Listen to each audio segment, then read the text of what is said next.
Hey, I'm the Confused Ogre, and today we are going to be making a classic, a snowy base worthy of those space wolves you've been working on.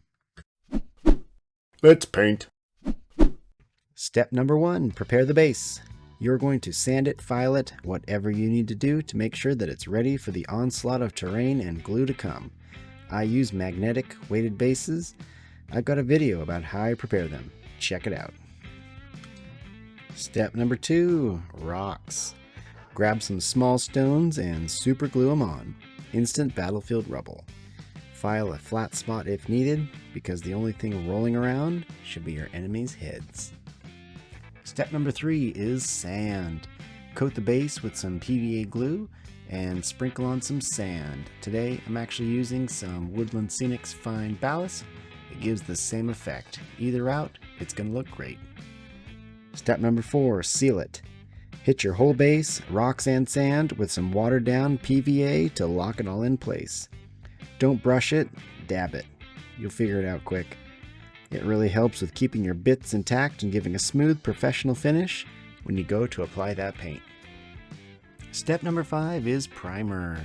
If you've not put your mini on, now's the time to do so, and I like to spray on the primer at this point. If you're just doing the base, brushing on is perfectly fine. Step number 6, paint the rocks. First, we're going to dry brush these rocks. I think it gives the most realistic appearance. Start with a dark gray. I like Mechanicus gray. Several passes should do the trick. Then we're going to move up to a lighter gray. I like to use Ulthuan gray next. There we go. It's simple, it's realistic. Who would have thought painting rocks would be so easy?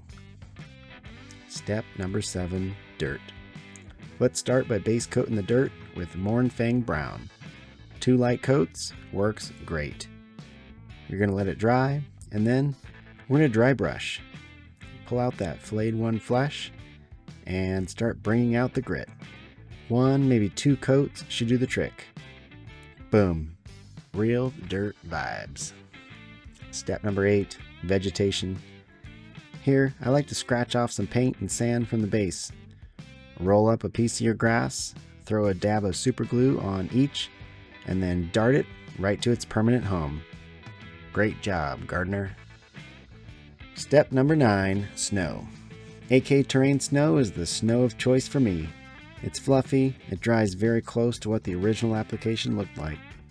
Coat the rocks, vegetation, and any random spots that you think needs it all over the base. Step number 10, edging the base. Finally, our last step. Let's clean up that rim. This is my favorite step. Abaddon Black for the Confused Ogre look, or Steel Legion Drab if you want that official box art vibe. Either way, edging makes it look finished and battlefield ready. And there it is, the simple, classic, snowy base. Hit that subscribe button if you like this tutorial, and until next time, see ya!